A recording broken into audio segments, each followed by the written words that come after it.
Abdullah.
Her sene geliyoruz kısmet olduğu sürece. Ben gurbetteyim, memur olarak çalışıyorum. Kısmet olduğu zamanlarda her zaman özellikle Ramazan ve Kurban Bayramı'nda gelip rahmetli annemin mezarlığına gelip ve diğer mezarlıklara da gelip dualarda bulunuyoruz. Onları yad ediyoruz. Peygamber Aleyhisselam'ın ruhu için salavat-ı şerifle okuyoruz, Yasin'i okuyoruz. Dualarda bulunuyoruz. 23 senedir annem vefat etti. Kanser hastasıydı. Mide kanserine vefat etti. 23 yıldır hem annemin hem de diğer yakın ölmüşlerimizin ruhlarına fatihalarda bulunmak için, Yasin'de de okumak için geliyoruz mezarlıklara. Şimdi babamla beraber geldik. Çocuklarımız da bu virüsten dolayı gelemediler. Virüsten dolayı gelemedikleri için biz onların selamlarıyla geldik. Onları da orada Yasinler okuyarak, dualarda bulunarak görevlerini yaptılar. Niye çekiyorsun?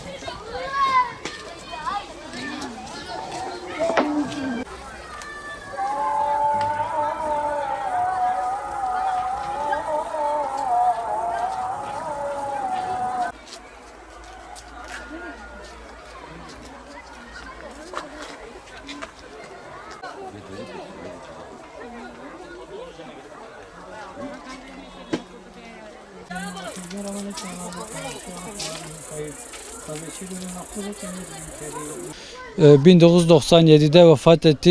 97'den beri geliyoruz şükürler olsun.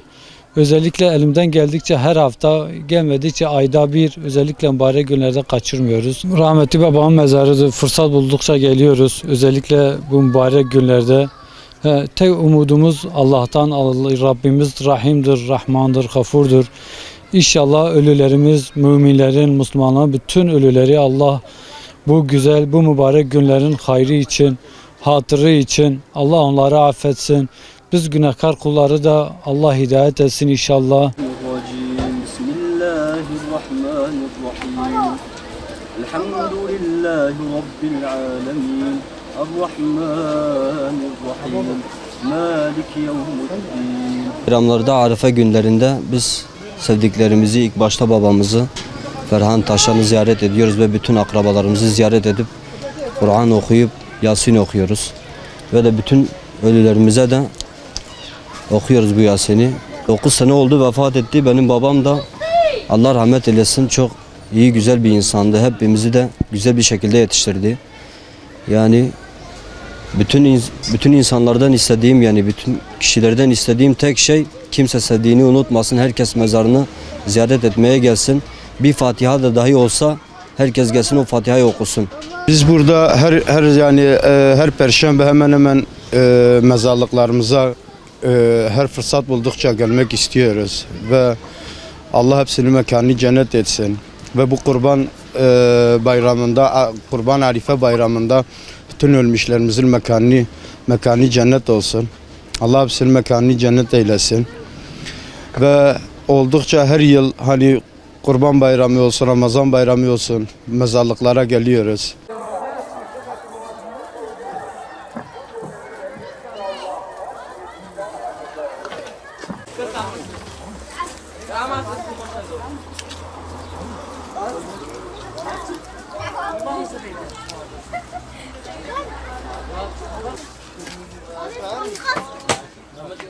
12 سال زنابم برحمت که دعات که مجرد یاسینات خوینم خدا تعالی جیموی جنت و متا محمد تباش که تبع ایمان که تبینا حیاتی مجر ربی ای خدا تعالی مشاش لك ربي خدا تعالی مج ایمان قوتنا ربي ایمانك کامل عملك صالح منك بيع ببيع يا ربي است ایمان تقوا بچوا